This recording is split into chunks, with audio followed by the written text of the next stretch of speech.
मैं आमंत्रित कर रहा हूं संदीप शास्त्री जी को एक बार जोरदार स्वागत।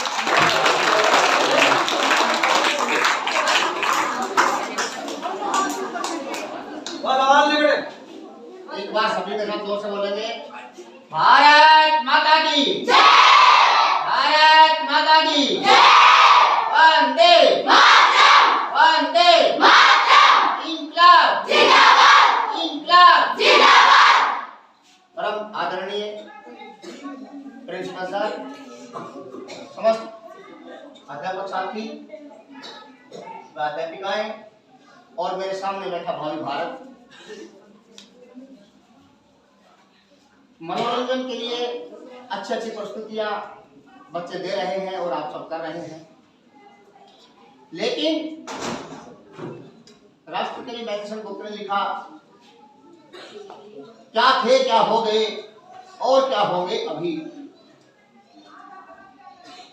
आज इकट्ठे बैठकर आओ विचारे हम सब। आज गणतंत्र दिवस यानी कि संविधान लागू हुआ, नियम बने, हर जगह सुनाई दिया, बार बार मैं सुन रहा हूं यहां भी और सब है कि सबके साथ समानता का व्यवहार किया गया, सबके लिए सही कानून कायदे बनाए गए।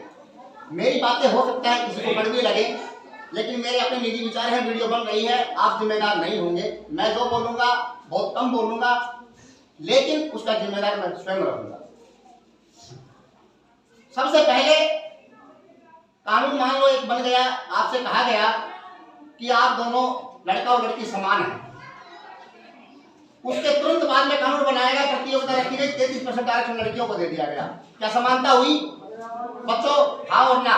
क्या समानता हुई? नहीं हुई ना।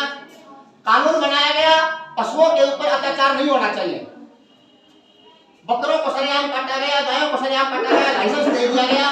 और घर में अगर आप ऊंट बैल को दो घर में जोड़ते हैं, उसके ऊपर कानून है, पुलिस आपको पकड़ सकती है।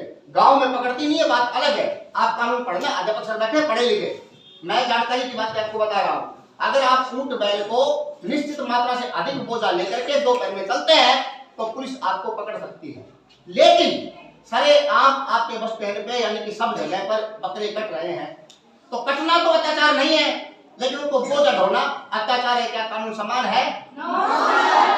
इसके साथ साथ आप भैंस पाल सकते हैं, मछली पाल सकते हैं, आप गाय पाल सकते हैं, बकरी पाल सकते हैं, और मछली पालन के ऊपर तो सब्सिडी देती है सरकार, जबकि मछलियों का एक ही काम होता है, काटो और खाओ।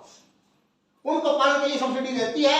लेकिन एक जाति होती थी कानबेलिया, उसके सांप पकड़ करके वो उसको खिलाती थी, पिलाती थी, और उसको नचा करके बीन के ऊपर अपना रोजगार चलाती थी गांव में। उसके द्वारा कई तरह के वो दवाइयां भी बनाया करते कानबेलिए, और यहाँ खेल दिखाने आया करते। उनको पकड़ने पर जुर्माना है, जेल है।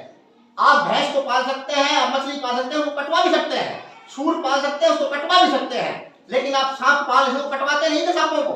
मैं आपको ये बता रहा हूँ, सांप के साथ कानबेलिया वचन भरता था, और एक निश्चित अवधि के बाद उसको जंगल जाके बूढ़ा होने पे छोड़ देता था बाइज्जत। बस उसको नचा करके उसको खिलाता पिलाता नचाता, और उससे अपनी रोजी रोटी चलाता, दुकान को आता उसको ले लेता था। तो उसके सांप पकड़ने को बंधन किया गया, और मछलियों को काटने के लिए भी पाला गया, उनको बांधा गया। क्या समानता है या नहीं? कोई समानता नहीं है, कहीं पर भी समानता नहीं। आज संविधान है ना, इसलिए मैं आपको बता रहा हूं। फिर सबसे बड़ा ज्वलंत मुद्दा, दो धर्म देश के अंदर, धर्म नहीं है वो पंथ है, हिंदू और मुसलमान। संविधान बनाया समानता के लिए, लेकिन मुसलमानों को अधिकार दिए गए, कितनी भी शादी करें, कितने बच्चे पैदा करें, कोई बंधन नहीं है। और कभी भी अपने पत्नी को सिर्फ 3 तलाक भर कह करके बिना किसी कानून के छोड़ सकता है। अब तो वो बदल गया है, लेकिन ये संविधान में लिखा। और हिंदू के लिए एक शादी। क्या समानता का अधिकार था? समान था क्या? नहीं था, नहीं था, बिल्कुल भी समान नहीं है, बिल्कुल भी समान नहीं।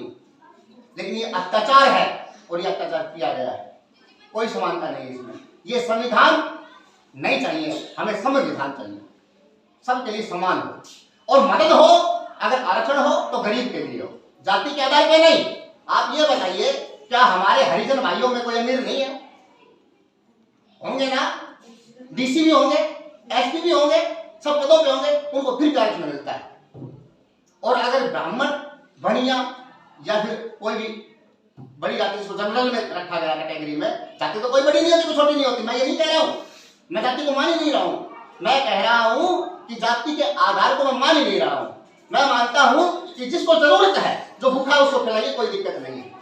लेकिन जिसके पास है उसको आप केवल जाति का दर्जा, जाति कहते हैं कि जाति भेदभाव नहीं है, जाति अभी अभी सर कह रहे हैं जाति का कोई भेदभाव नहीं है सामने, लेकिन जाति के आधार पर दिया गया भेदभाव है कि नहीं है?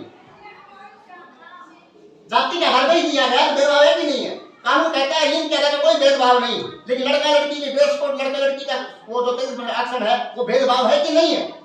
और लिंग के आधार पर कोई भेदभाव नहीं है, ये कह रहे हैं कानून कहता है लिंग के आधार पर कोई भेदभाव नहीं है, लेकिन भेदभाव सब जगह सारा भेदभाव है। इस बात को विचारिए। और संविधान आदमी है ना, इंसान जो है वो विचारने के लिए पैदा हुआ है, वो सोचता है, विचारता है। वो सोचता है सर ने अभी यहाँ पर बेंच लगवाई थी, फिर विचार किया कि डांस होगा तो बेंच को हटवा दो।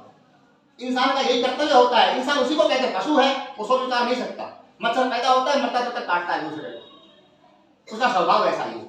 लेकिन इंसान सोचने विचारने के लिए पैदा हुआ है। हमें विचारना चाहिए, जो भी कमियां हैं उनको विचार करके बैठ करके और शांतिपूर्वक उनको सुधारने की कोशिश करनी चाहिए जितना हम कर सकें। आप में से ही कल कोई नेता होगा, कोई अभिनेता होगा, कोई दुकानदार होगा, कोई बिजनेसमैन होगा, कोई ड्राइवर होगा, कोई टीचर होगा, सब आप में से निकलना है।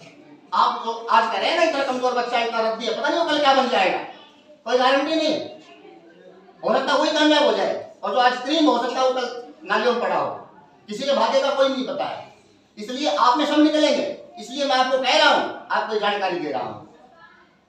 अब मैं आता हूँ जो मैं कहने के लिए आया था। ये तो मेरे दिमाग में यहाँ बैठे बैठे मैंने सुना तो आ गया।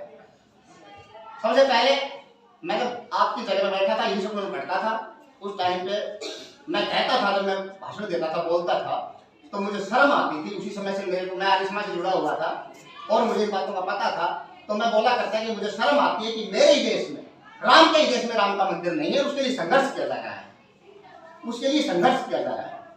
लेकिन आज वो इच्छा पूरी हुई और वो राम मंदिर बन गया। इसके लिए मैं पूरे देश को बधाई देता हूं और इसके लिए प्रधानमंत्री नरेंद्र मोदी और मुख्यमंत्री योगी को धन्यवाद देता हूं। आप एक बार तालियां बजा करके उन सब का धन्यवाद करें। और इस अवसर पर मैं कृतज्ञता प्रकट करता हूं उन सभी योद्धाओं के लिए, उन सभी सेवकों के लिए जिन्होंने राम मंदिर आंदोलन में अपना योगदान दिया, प्रत्यक्ष अप्रत्यक्ष रूप से। उन सभी का मैं धन्यवाद करता हूं और उनका आभार व्यक्त करता हूं। आपने बहुत अच्छी प्रस्तुति दी, इसके लिए आपका बहुत बहुत धन्यवाद है, आभार है। जिनको भी मेरी बात कुछ बुरी लगी हो उससे मैं क्षमा चाहता हूं और ये फिर आग्रह करता हूं कि आप चिंतन करें क्या मेरी बात गलत है।